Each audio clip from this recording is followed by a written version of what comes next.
Chhatrapati संभाजीनगरमध्ये honorary doctorate देण्याच्या नावाखाली सुरू असलेला प्रकार धक्कादायक ठरत आहे. पूर्वी डॉक्टरेट पदवी मिळवण्यासाठी अनेक वर्षांचा अभ्यास, संशोधन आणि कठोर परिश्रम आवश्यक होते.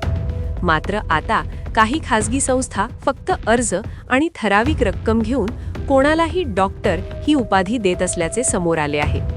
काही ठिकाणी 8,000 रुपयांपासून ते 50,000 रुपयांपर्यंत पैसे घेऊन ही पदवी दिली जाते. समारंभात उपस्थित राहून पदवी घ्यायची असल्यास वेगळे शुल्क आकारले जाते, तर घरपोच प्रमाणपत्र हवे असल्यास आणखी जास्त रक्कम मोजावी लागते. त्यामुळे हा संपूर्ण प्रकार एक प्रकारचा बाजार बनल्याचे चित्र दिसत आहे. सोशल मीडियावर तुमच्या कार्याचा गौरव, नावापुढे डॉक्टर लावा अशा जाहिराती देऊन लोकांना आकर्षित केले जात आहे.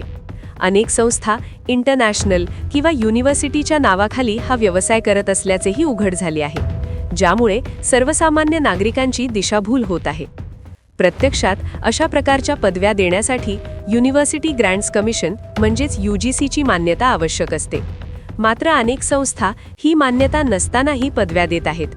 शिक्षण तज्ज्ञांच्या मते ऑनररी डॉक्टरेट हा सन्मान विशेष योगदानासाठी दिला जातो आणि तो विक्रीसाठी उपलब्ध असणे ही गंभीर बाब आहे. त्यामुळे यावर नियंत्रण ठेवणे आवश्यक असून नागरिकांनी अशा ऑफर्सपासून सावध राहावे असे आवाहन करण्यात आले आहे.